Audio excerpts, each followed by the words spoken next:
Hi friends, welcome back to my channel. It's Rochelle, the real life carnivore. I'm so glad that you're here. I can't wait to share my top 7 carnivore pregnancy tips with you guys. So let's dive on in. Tip number 1, eat enough. And I don't just mean eat enough, I mean get enough protein. It's so important when we are first pregnant that we get enough protein. I mean, it's important all throughout the pregnancy, but right at that beginning stage, you want to make sure that you're as nourished as possible, not just for your baby, but also for yourself. Eating enough can look like, if you're having food aversions to things like eggs, eating enough can look like incorporating some protein powders or yogurt and kefir or heavy cream, whatever the thing is that you feel like you can stomach and you can tolerate. Don't be super dogmatic about it. And the reason why I say that is because something that I relied on very heavily when I got pregnant was Equip Prime protein powder. It's a beef isolate. It's super duper clean, but it was helpful to make sure that I was getting adequate protein. I was able to mix it in with heavy cream and or water, and I found that really helpful to make sure that I was keeping my protein up. The thing about being pregnant, if you are not able to eat enough, your body will take from its own self and its own stores to feed that baby. This is not a time to fast if you can prevent it. So like I said, trying to find things that are gonna work for you. Collagen is a great alternative.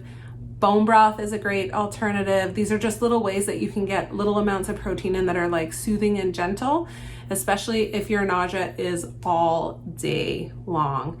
Now, I can't say that I had this experience because I personally did not have this experience, but I do know a few carnivore women who are pregnant and who have become pregnant on carnivore, and this is a problem for them.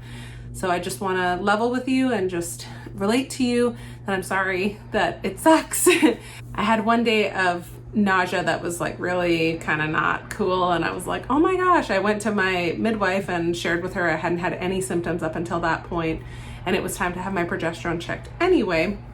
So I had my progesterone checked. It turns out that it was in the low norm range. And so given my history, and if you don't know my full story, I will be sharing that. Given my history with miscarriage, it was kind of important for me to have my progesterone checked just to make sure that it was in an optimal level. Because it was a low norm, we wanted to make sure that I didn't miscarry again. So I ended up taking what's called Vitex, which is chase tree extract. And as soon as I started taking that, I think it was within a day or so, I totally felt different. I went back a week later and rechecked, and my progesterone was actually in an optimal range, which was perfect. And fortunately for me, I did not have any symptoms. That could also be related to how long I was carnivore prior to getting pregnant, prior to conceiving. I can't tell you, I don't know, but all I know is I felt amazing going into my pregnancy, and I felt amazing going through my pregnancy. So this leads me to tip number 2. Trust your food aversions. This can require quite a bit of intuition, and that's totally fine. If you're new to carnivore, if you're new to keto, if you're new to trusting your intuition, or you don't really know what that little voice sounds like yet, that's okay. You will learn as you go. But trust your food aversions. So there are certain things during your pregnancy that you're gonna need and certain things your body will not need, and it will let you know. Some women experience meat aversions, and that's totally okay. They're able to rely on dairy. Some women experience egg aversions, and they're able to rely more on meat. For me, I had a slight beef aversion and a slight egg aversion. Like I couldn't handle my eggs cooked certain ways, and I couldn't handle the smell of beef. Like once it was cooked, it was fine raw, I could handle it, but as soon as it was cooked, I was like, that doesn't smell right to me. Steak was a no-go for me. I relied on the Equip Prime protein powder, which is a beef isolate, which I'll leave my link in the comments below for you guys if you want to get 15% off of your order. It's great. I love it. It's really delicious. And with the egg aversion, I would just cook them in a way that I would want to eat them, or I just wouldn't eat them. So trusting your food aversions. This is really, really important. This also goes hand in hand with your cravings. Now, trust your cravings too. When you are craving certain things, it's because your body needs those micronutrients. So for me, the first thing that I craved, and it was the most bizarre thing because I really dislike it, is watermelon. If you know me, you know that I hate watermelon. I just can't stand it. repulsive. Sorry, all you watermelon lovers. I'm not a watermelon person. I've never liked it. It's just not my thing. And I was in the grocery store. I couldn't leave the grocery store without buying a watermelon. I could smell the watermelon, and it was not cut or anything. It was just a whole mini melon. So I bought the watermelon and I ate the watermelon, and I was like, okay, there's obviously something going on. I hadn't found out I was pregnant yet, which was a little secret. So anyway, I bought the watermelon, I brought it home, I ate the whole thing. I was like, okay, there's something really weird about this. I couldn't help it for the first week and a half of my pregnancy, because I found out, I think 2 days after I ate the watermelon. For about a week and a half into my pregnancy, I could not help but eat watermelon.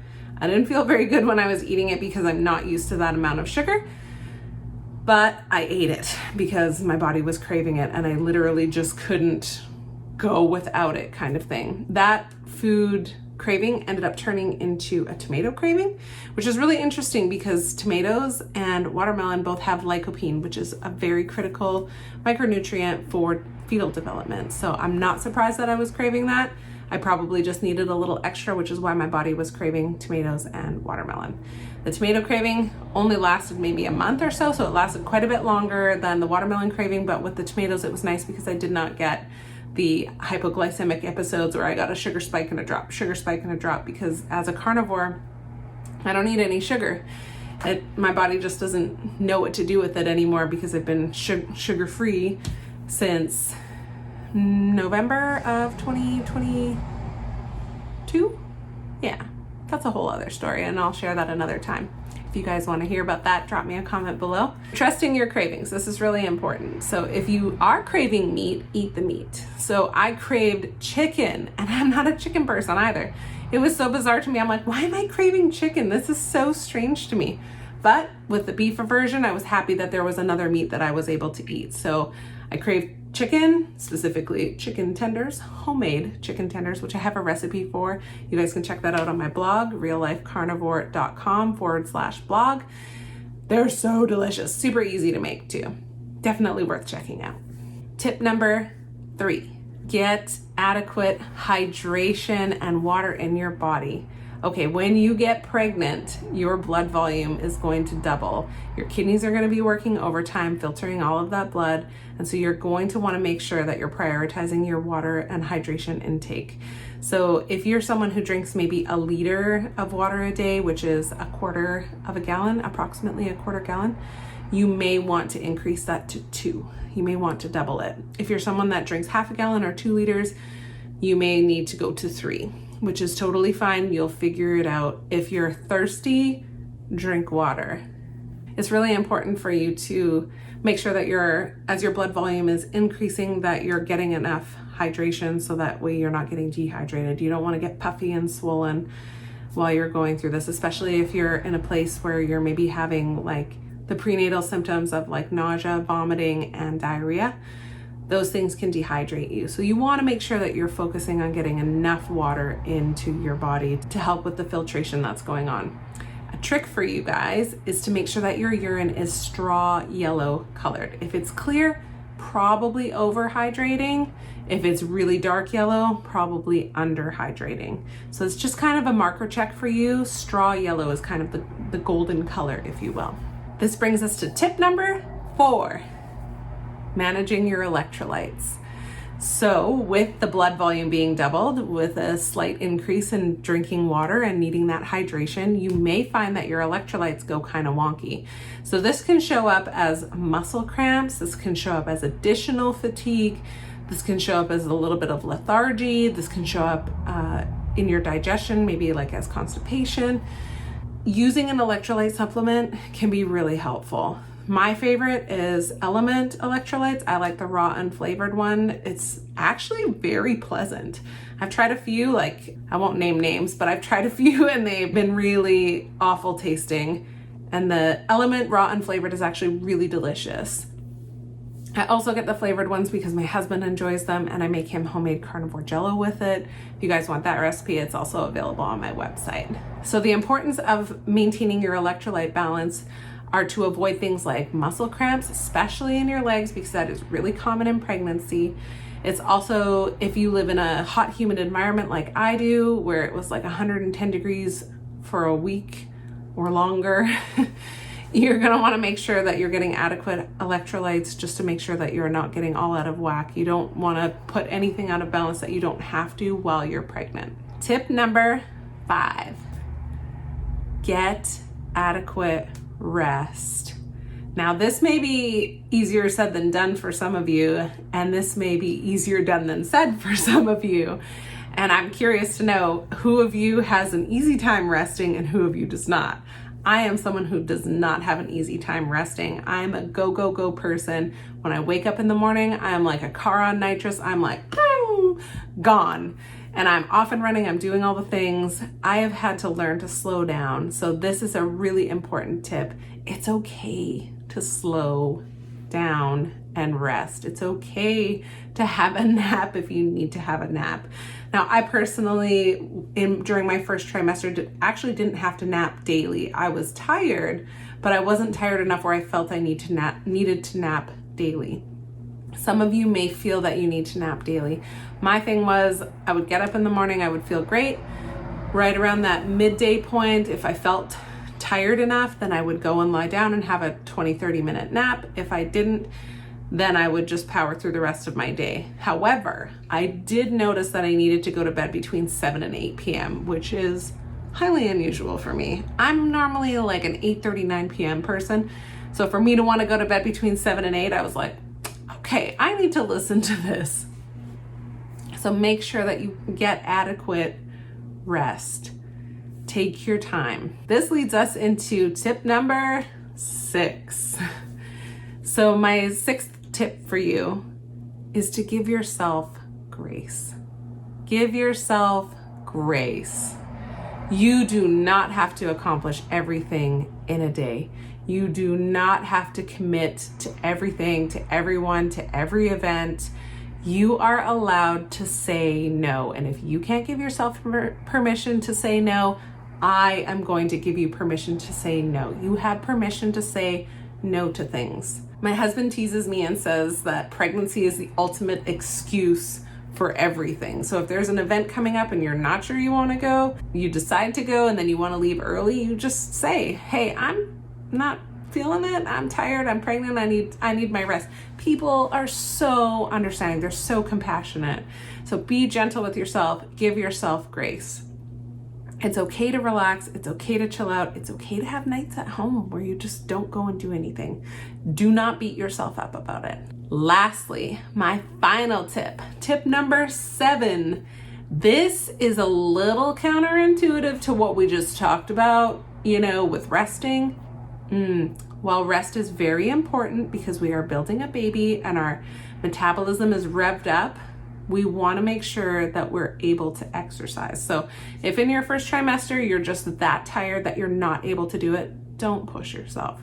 Do what you are able. So before becoming pregnant, I would train anywhere from 5 to 7 days a week, weights and cardio, which is not normal for most people, but being a former national athlete, it's just in my genes. It's just something that I enjoy doing, and I just felt like I wanted to continue. When I became pregnant, I knew that I had to slow down. I was a little more tired, and there are certain things that were happening in my body, as you may or may not know, relaxin, what we're supposed to be doing. But actually relaxin is a hormone that loosens your joints and helps things to expand and stretch so the baby can fit in the bowl of your pelvis and in between your hips and in your rib cage. For me personally, I had to drop back from 5 to 7 days down to 3 to 4, and now I'm currently at 3 days a week. So my training has changed significantly. Obviously, I'm working around a little volleyball in my belly, and I want to make sure that I'm not doing anything that could potentially cause harm to not just the fetus, but to myself. So we want to avoid things like diastasis recti, which is the separation of the abdominal wall, which is really common in pregnancy. I think the statistic is like 62% of women experience that. So we want to try and avoid that. It's really important for us to ensure that we're getting adequate exercise, because I've heard that exercise during pregnancy actually makes your labor, delivery, and recovery way easier. And who doesn't want to make their labor, delivery, and recovery easier? I do, just saying. Especially this is my first baby. I want to make sure I do everything that I can to keep the baby healthy, to keep my body healthy, and also to give myself some ease when that time comes. Exercise can look like 20 to 30 minutes of walking every day or bike riding. For me personally, it's about 15 to 20 minutes of weight training 2 to 3 times a week, full body. And I don't do anything that doesn't feel good. So if something just feels off, that's your body's way of saying, no, this is not the right exercise for us. So trust that. That's your intuition. That's how you get to know that voice. Do the things that do feel good. So something that I've really been prioritizing in my exercise routine is making sure that I'm doing pelvic floor exercises. I discussed them with my midwife. We set up a plan. I started working through some of the exercises and they've been really beneficial for me. I want to make sure that I have the proper tone and muscle strength to deliver my baby and to recover afterwards. So this is why I think it's so cool and why I think it's so important to make sure that you continue to exercise. Well guys, that wraps us up today for our top 7 carnivore pregnancy tips. I would love to know what you thought of this video and I would love to hear from you. Tell me, what are your top pregnancy tips? What are the things that you wish somebody would have told you before you got pregnant? What are the things that you wish you would have known as a carnivore going into pregnancy? I would love to hear from you. Drop me a comment below. If you haven't already, I would love if you would like and subscribe to the channel. Feel free to drop me a comment and I love you guys so much. Thanks for tuning in. Bye for now.